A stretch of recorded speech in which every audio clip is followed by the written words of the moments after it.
Hari telah mulai senja ketika nampak iring-iringan panjang yang melintasi hutan Jati Jajar. 1000 orang prajurit Pajang mengawal Tumenggung Mayang yang ditempatkan pada sebuah kerangkeng besi yang ditarik oleh 2 ekor kuda. Tumenggung Wilokerti dan Tumenggung Suratanu nampak berada di barisan terdepan rombongan yang menjadi pemimpin rombongan besar tersebut. "Kakang, kita akan menginap di mana?" tanya Tumenggung Suratanu pada Tumenggung Wilokerti seraya menatap langit di atas kepala mereka yang sudah mulai memerah. "Mungkin di pinggir hutan lebih baik, sebab menginap di dalam desa akan bikin masalah," jawab Tumenggung Wilokerti.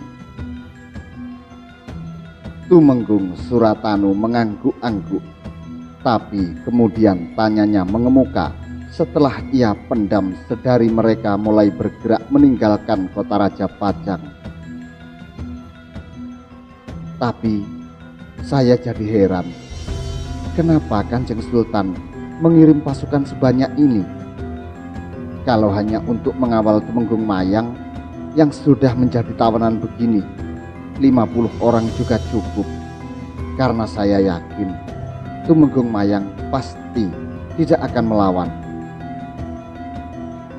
Saya yakin Kanjeng Sultan punya rencana matang untuk melakukan hal seperti ini. Mungkin agar siapapun yang melihat langsung menganggap Tumenggung Mayang sebagai penjahat besar atau khawatir diserang oleh Mataram," tebak Tumenggung Wilokerti. "Tapi Mataram kan di selatan, sementara Asem Arang di pesisir utara. Kita pun langsung bergerak ke arah utara," ujar Tumenggung Suratanu yang masih penasaran. Tumenggung Wilokerti pun mengangguk-anggukkan kepalanya. "Ya, tapi ini perintah Sultan. Kita mungkin tidak mengerti dengan jalan pikiran Kanjeng Sultan. Tapi saya yakin Sultan pasti punya pertimbangan sendiri yang matang," pungkas Tumenggung Wilokerti. Tumenggung Mayang yang mendengar percakapan kedua mantan koleganya tersebut hanya terdiam di dalam kerangkengnya. Ia menghela nafas panjang. Apa yang dikatakan oleh Tumenggung Suratanu sangat benar. Kalau saja Tumenggung Mayang memang berniat mau memberontak lalu melarikan diri, hal itu sangat mudah saja baginya, karena ia memiliki Aji Halimunan yang bisa membuat seluruh pasukan Pajang tidak mampu melihatnya. Ia pun mampu menghancurkan kerangkeng besi yang mengurungnya tersebut dengan Aji Patigeni yang dimilikinya. Namun hal tersebut tidak ia lakukan, entah apa yang sedang ia pikirkan. Hari sudah mulai gelap, sementara rombongan prajurit Pajang yang mengawal Tumenggung Mayang masih berada di dalam hutan Jati Jajar. Mereka pun berniat untuk terus melakukan perjalanan sampai berhasil keluar dari hutan dan baru bermalam di pinggiran hutan nanti. Karena selain memang tidak memungkinkan untuk bermalam di hutan yang lebat, tentu sangat berbahaya jika mereka memaksakan diri untuk bermalam di tengah hutan. Beberapa langkah kemudian, Tumenggung Wilokerti membalikkan kudanya ke belakang untuk menghampiri kerangkeng besi yang mengangkut Tumenggung Mayang. Sementara rombongan tetap berjalan dengan dipimpin oleh Tumenggung Suratanu. Tumenggung Mayang yang melihat kedatangan mantan koleganya tersebut hanya terdiam mengacuhkan Tumenggung Wilokerti. Tumenggung Wilokerti merasa tidak enak dengan sikap dingin Tumenggung Mayang.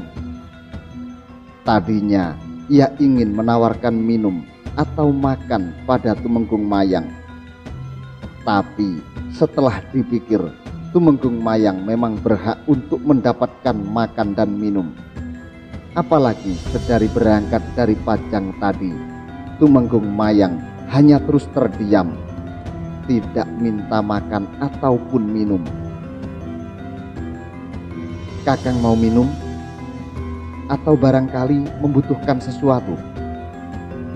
Tawar Tumenggung Wilokerti. Tumenggung Mayang berdecih kesal pada pembunuh putranya tersebut.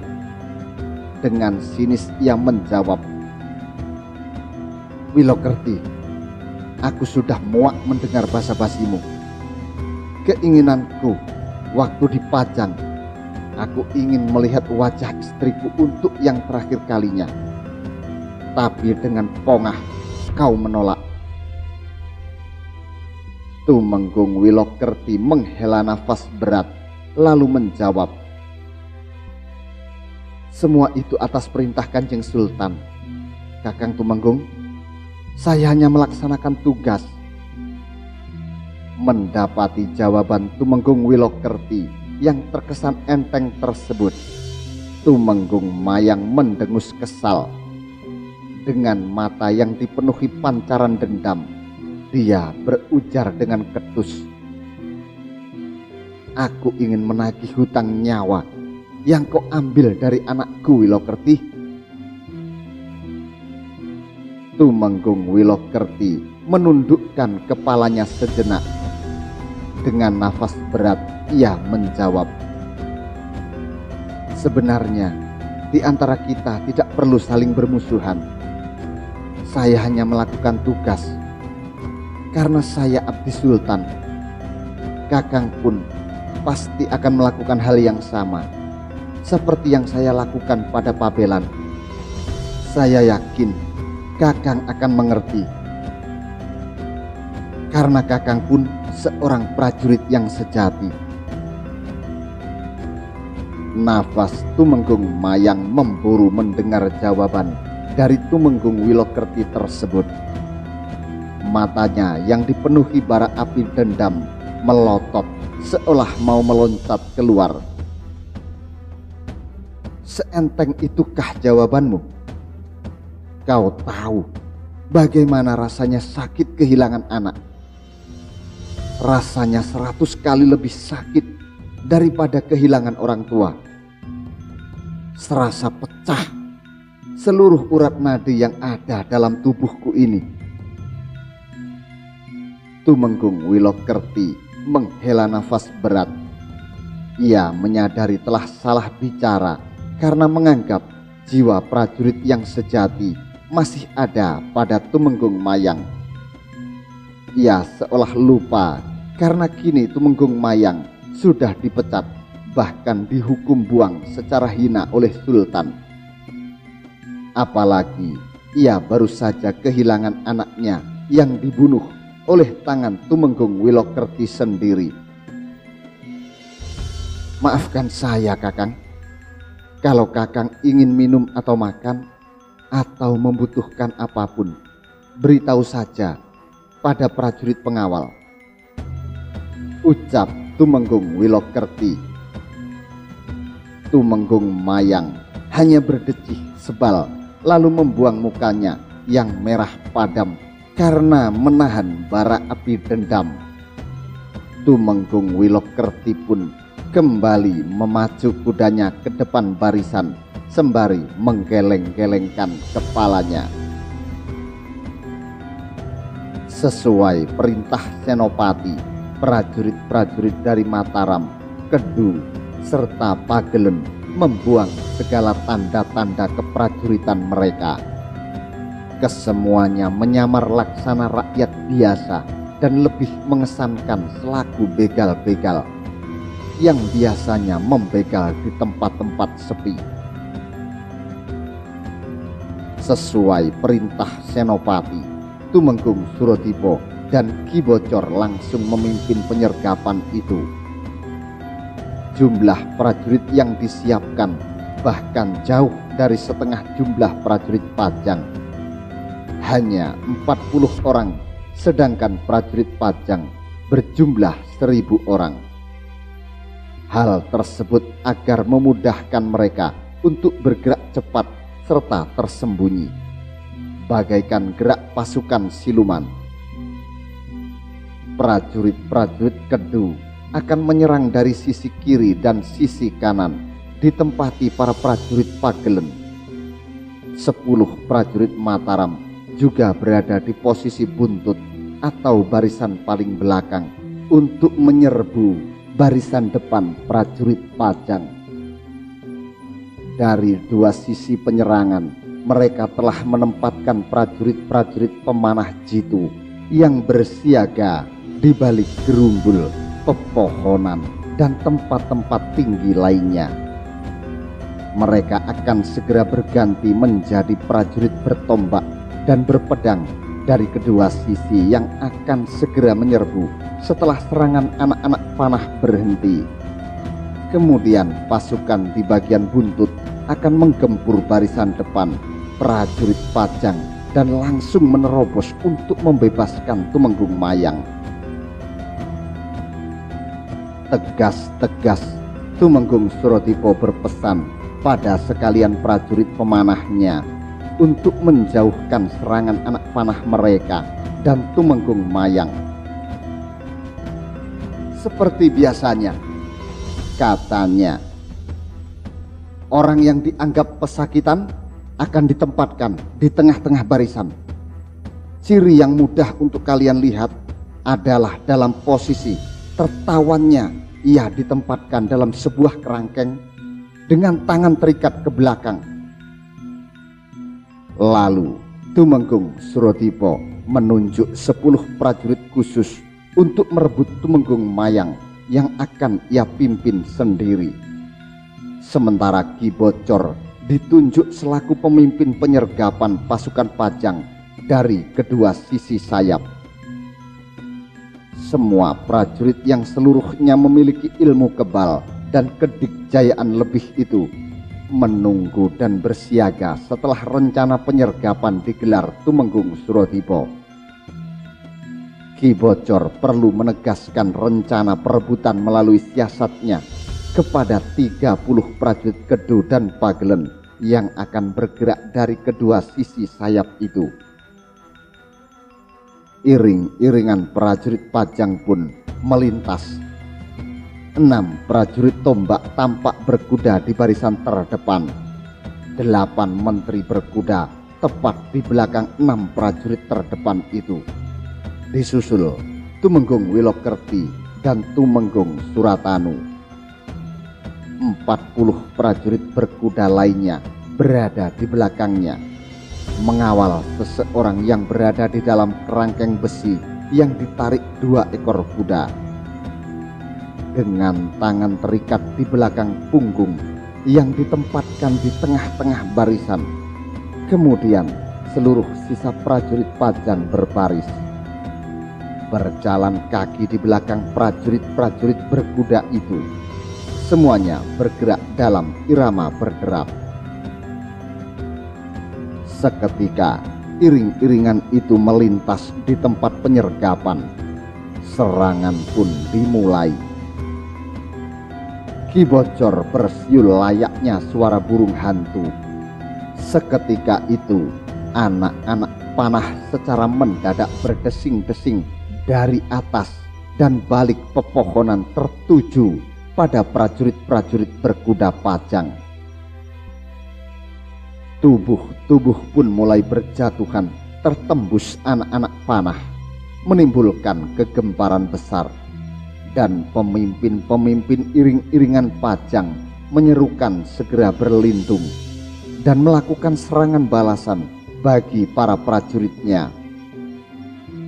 Anak-anak panah terus dilesapkan dari dua sisi yang menyebabkan prajurit Pajang berada dalam kesulitan yang sangat. Meski demikian, Tumenggung Wilokerti dengan cepat berteriak memberi komando. Mereka cepat membuka kekuatannya menjadi dua yang langsung diperintahkan menyerbu dua arah penyerangan. Seperti sengaja segera terlibat dalam peperangan, dan dari balik gerumbul, dari pepohonan bermunculan kekuatan penghadang. Setelah serangan anak-anak panah berhenti, 40 orang berkuda dengan senjata tombak atau pedang segera menyerbu dengan secepat kilat. Perang meletus dengan sengit. Pedang dan tombak saling ditusukkan, disabetkan. Tameng-tameng mulai digunakan untuk menangkis. Percik api terlihat ketika senjata-senjata mulai beradu bersamaan dengan denting suara yang menghentak dan mengagetkan. Teriakan untuk menyerbu berbaur dengan ringkik kuda. Perangan dan rintihan segera terdengar, disambung dengan rebah bertumbangannya tubuh-tubuh yang terkena tusukan atau sabetan senjata lawan. Wilayah hutan Jati Jajar segera dipenuhi bau amis darah. Dalam waktu tak berapa lama, wilayah di sekitar hutan Jati Jajar telah dipenuhi tubuh-tubuh prajurit yang bergeletaan. Sebagian kehilangan nyawa, sebagian yang lain terluka. Namun perang tak juga berhenti, malah kian seru dan menjadi-jadi. Harapan untuk menang dan mengalahkan begitu meninggi. Tumpas menumpas sengit terjadi. Tumenggung Suradipo langsung memimpin 10 prajurit berkuda Mataram untuk merebut Tumenggung Mayang. Dalam kondisi kacau balau itu, sebagai ujung tombak, Tumenggung Suradipo dengan bersenjatakan tombaknya mulai merangsek ke barisan prajurit Pajang. Puluhan prajurit Pajang yang menghadangnya segera rebah terkena sabetan dan tusukan tombaknya. Beberapa lainnya tewas dengan tubuh hangus terkena aji lebur saketi yang ia pukulkan dari tangan kirinya. Gebrakannya segera diikuti 30 prajurit berkuda Kedu dan Pagelen yang semuanya memiliki ilmu kebal. Di belakangnya yang berhasil menerobos barisan 1000 orang penumbak anyar. Sosok lelaki tua yang tengah terikat tangannya di kerangkeng besi segera dapat mereka rebut. Para prajurit Pajang tampak kewalahan. Jumlah mereka yang jauh lebih unggul dengan jumlah penyerang ternyata tak berarti. Di setiap titik daerah peperangan mereka terus terdesak. Kian banyak jumlah prajurit yang jatuh dan menjadi korban. 4 menteri selaku pemimpin iring-iringan Pajang telah menemui ajalnya. 3 menteri tewas tertembus anak panah beracun, dan malah Tumenggung Suratanu yang bertugas menjaga Tumenggung Mayang di barisan tengah telah kehilangan nyawanya terkena tusukan tombak Tumenggung Suradipo. Tumenggung Suradipo kemudian menghampiri Tumenggung Mayang yang masih duduk terdiam di dalam kerangkeng besi. "Siapa kamu?" tanya Tumenggung Mayang ketika mendapati seorang pria berpakaian seperti begal menghampirinya. "Saya diperintahkan untuk membebaskan Tuan Tumenggung. Bersiaplah," jawab Tumenggung Suradipo. Sebenarnya Tumenggung Mayang sudah bisa menebak siapa yang hendak membebaskannya, apalagi sampai mengirim pasukan tangguh berilmu tinggi yang semuanya memiliki ilmu kebal untuk membantai para prajurit Pajang yang mengawal pembuangan dirinya ini ke Asem Karang. Tapi dia ingin memastikan sendiri dari orang yang hendak membebaskannya itu. Kalau hanya ingin membebaskan diri dari kerangkeng ini, aku bisa lakukan sendiri, seperti membalikkan telapak tangan. Tumenggung Surodipo tersenyum kecil mendengar pertanyaan dari Tumenggung Mayang yang sebenarnya tidak perlu tersebut. Namun ia juga memahami posisi Tumenggung Mayang yang memerlukan kepastian akan nasibnya di masa mendatang. Maka ia menjawab, "Saya utusan Gusti Senopati ing Alogo dari Mataram. Mari Tuan Tumenggung, kami sudah mempersiapkan kuda untuk Tuan, dan kita segera pergi ke Mataram." Tumenggung Mayang mengangguk. Surodipo kemudian menggunakan aji lebur saketinya untuk menghancurkan rantai besar yang menggembok pintu kerangkeng itu. Rantai yang besar dan teramat tebal itu langsung hancur dan sebagian mencair oleh kehebatan aji lebur saketi milik Tumenggung Surodipo tersebut. Namun ketika Tumenggung Surodipo membuka pintu kerangkeng tersebut sudah kosong. Tumenggung Mayang sudah tidak berada di dalamnya. Tiba-tiba Tumenggung Mayang menepuk pundak Surodipo dari belakang. "Baiklah, di mana kuda untukku?" tanya Tumenggung Mayang setelah Tumenggung Surodipo membalikkan badannya. Sekonyong-konyong ada pula yang menepuk pundak Tumenggung Mayang dari belakang. Tumenggung Mayang begitu terkejut ketika melihat Tumenggung Surodipo tiba-tiba sudah berada di belakangnya. Padahal baru saja ia melihat Tumenggung Surodipo masih ada di depannya. "Kuda untuk Tuan Tumenggung ada di dalam hutan sana," ucap Tumenggung Surodipo dengan wajah yang seolah tidak menunjukkan apa-apa, meskipun ia mahfum bahwa Tumenggung Mayang sedang menguji kesaktiannya. Tumenggung Surodipo kemudian menyuruh seorang prajurit Mataram untuk mengantar Tumenggung Mayang ke tempat di mana kuda untuknya berada. Sementara ia naik ke atas kudanya dan kembali memimpin pasukannya untuk menggempur seluruh sisa pasukan Pajang. Tumenggung Mayang pun mengikuti prajurit itu untuk naik ke atas kudanya. Dalam hatinya ia memuji kesaktian pria yang telah menolongnya tersebut.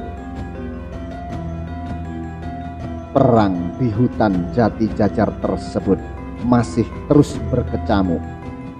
Tumenggung Wilokerti serta para pemimpin iring-iringan Pajang yang tersisa mencoba terus menggelorakan perlawanan meski kondisi mereka terus terdesak dan terjepit yang membuat gempuran begal-begal Mataram, Kedu dan Pagelen kian kuat bertenaga. Kian porak-poranda kekuatan prajurit Pajang setelah prajurit-prajurit Kedu, Pagelen dan Mataram kian meningkatkan gempurannya. Apalagi 2 orang mantri telah tewas di ujung tombak Ki Bocor yang terus mengamuk sejadi-jadinya. Meski telah bertahan sekuat kemampuan, prajurit-prajurit Pajang tak mampu pula pada akhirnya. 3 menteri Pajang lainnya telah tewas dan hanya menyisakan seorang menteri yang terluka parah. Lambungnya terkena pedang. Dengan ucap terbata-bata ia meminta pada Tumenggung Wilokerti agar memerintahkan pasukan Pajang agar segera mundur. Tumenggung Wilokerti mengamini permintaan mantri tersebut karena dia juga mengamati jalannya pertempuran. Pasukan Pajang yang meskipun menang jumlah dari kekuatan lawannya yang hanya sekitar 40 orang terus terdesak, terpukul mundur tanpa bisa melukai satupun musuh yang nampaknya semuanya memiliki ilmu kebal tersebut. Maka berteriaklah ia memberi komando, "Mundur! Mundur!" Bergerak cepatlah Tumenggung Wilokerti beserta seluruh prajurit Pajang menjauhi wilayah pencegatan yang telah berubah menjadi ladang pembantaian itu. 30 prajurit Kedu dan Pagelen diperintahkan Ki Bocor untuk bergegas mengejar. Banyak prajurit Pajang yang sudah terluka tidak mampu untuk berlari cepat, menjadi korban ujung senjata para prajurit Kedu dan Pagelen untuk diinjak-injak oleh kuda-kuda para prajurit Kedu dan Pagelen. Patah perlawanan Pajang tak lama kemudian. Sorak-sorai prajurit Kedu, Pagelen, dan Mataram membahana setelah meraih kemenangan yang gilang gemilang itu. Segala senjata mereka acung-acungkan dan wajah-wajah berbinar sukacita terlihat di sana sini. Untuk pertama kalinya mereka mampu mengalahkan prajurit-prajurit Pajang yang terkenal kuat, sakti lagi dikjaya tersebut. Telah kita buktikan, seru Tumenggung Surodipo setelah meminta prajurit-prajurit Kedu, Pagelen, dan Mataram sejenak menghentikan teriakan kemenangannya. Dengan perencanaan dan persiapan yang baik, tak ada kekuatan manapun yang tidak bisa dikalahkan. Teriakan-teriakan kembali terdengar membahana. Ki Bocor pun berseru, "Hidup Senopati Ing Alogo! Hidup Mataram!" Para prajurit Mataram, Kedu, dan Pagelen mengikuti seruan Ki Bocor. Dengan penuh semangat mereka berseru, "Hidup Senopati Ing Alogo! Hidup Mataram!" Riuhlah suara seruan hidup Mataram itu pada akhirnya hingga serasa lonceng kematian Pajang telah mulai berdentang. Selanjutnya Tumenggung Surodipo dan Ki Bocor menggerakkan prajurit-prajuritnya menuju Mataram, seraya membawa potongan-potongan kepala 8 mantri Pajang dan kepala Tumenggung Suratanu. Tumenggung Mayang mendapat kehormatan besar dengan berkuda di antara 2 petinggi Mataram yang merupakan abdi kepercayaan Senopati itu. Ki Bocor yang berkuda di sebelah kanan Tumenggung Mayang lebih banyak terdiam. Ia telah buktikan kesetiaannya pada Senopati Ing Alogo seperti yang telah ia ucapkan sebelumnya. Tumenggung Wilokerti beserta sekitar 100 prajurit Pajang berhasil lolos dari kejaran 30 prajurit Kedu dan Pagelen. Terpaksa 30 prajurit Kedu dan Pagelen itu kembali setelah mereka memasuki wilayah Pajang. Bergegas Tumenggung Wilokerti beserta perwakilan prajurit Pajang yang lolos dari penghadangan di Jati Jajar itu melaporkan peristiwa penghadangan itu kepada Sultan Hadiwijoyo di Balairung Penghadapan. Tak terkirakan kemurkaan Sultan Hadiwijoyo mendengar laporan itu. "Goblok! Lalai! Apa gunanya aku menyuruh 2 tumenggung, belasan mantri, dan 1000 prajurit untuk mengawal? Coba kau pikir, bagaimana mungkin para begal yang sesakti apapun berani membegal 1000 orang pasukan Pajang yang bersenjata lengkap? Itu konyol namanya." Tumenggung Wilokerti beserta seluruh sisa mantri yang selamat hanya bisa terdiam sambil menundukkan kepalanya dengan telinga panas memerah. Kamu tahu arti dari pelarian si mayang itu? Tanya Sultan dengan nada membentak. Tumenggung Wilokerti pun menghaturkan sembahnya untuk menjawab. Ampun Gusti Sultan, hamba tidak mengerti. Sultan mendengus kesal. Jari telunjuknya menunjuk lurus pada wajah Tumenggung Wilokerti. Itulah letak kebodohanmu. Mayang tidak mau melarikan diri sejak ditangkap dan dikerangkeng di Kota Raja. Dengan mudah ia bisa saja melarikan diri kalau dia mau. Dia memiliki Aji Halimun, tapi tidak digunakan. Kalian tahu kenapa? Tumenggung Wilokerti menjura hormat lalu menjawab. Maaf Gusti Sultan, hamba benar-benar tidak tahu. Karena dia takut tidak didukung oleh orang-orang Mataram, tanda Sultan Hadiwijoyo. Mayang itu ipar Senopati, tapi dia tidak mau ikut ke Mataram dan memilih ngawulo di Pajang ini. Dia takut kalau hal itu menimbulkan rasa tidak suka dari Senopati dan kerabat Selo lainnya pada adik iparnya itu.